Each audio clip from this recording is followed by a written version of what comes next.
the major points, I think, is that the largest thing human beings create is the built environment of cities and towns and villages.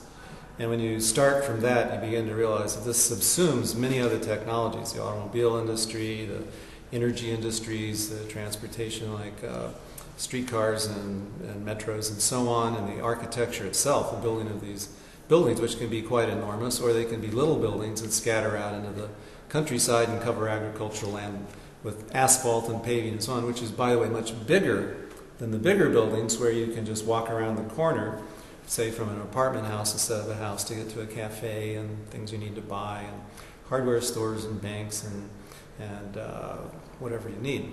So the structure of the city is really extremely important, and if you're dealing with degrowth, the whole idea of how you can operate a society that isn't abusive of nature and society itself and other people, then, and we're going out of control now in terms of drawing down resources like crazy, destroying other life forms, and changing the climate of the whole planet.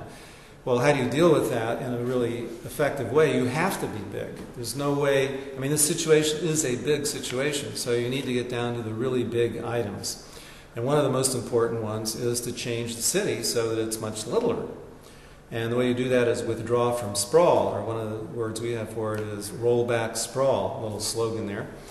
So you can do it, though. There are tools to do it, legal tools, zoning tools, real estate strategies, and so on, for removing development that's automobile dependent, that's on top of creeks and natural environments, that's in the way of expanding food production in the city.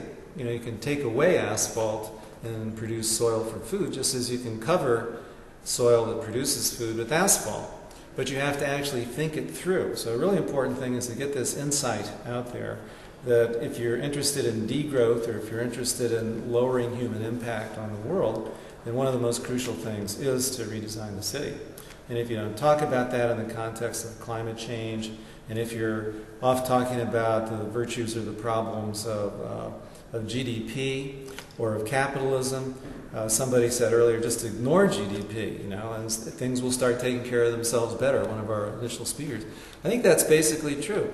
You ignore GDP, you don't take capitalism as a great big monster, you tame it with graduated income taxes and taxes for, stopping pollution and things like that. So you just don't have to deal with that much.